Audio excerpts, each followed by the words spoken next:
yang berkuliah Abati Muktar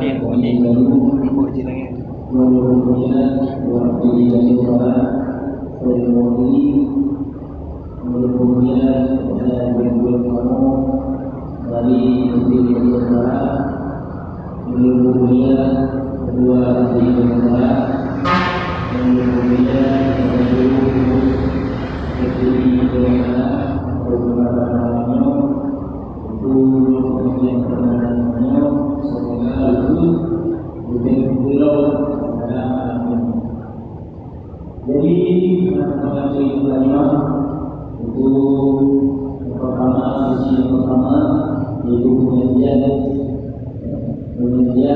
bersama beliau di Bayu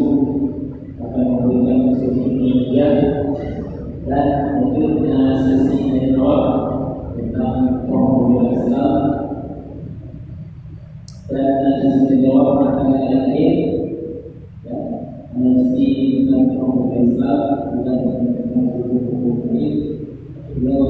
berjanji bahwa beliau jadi itu juga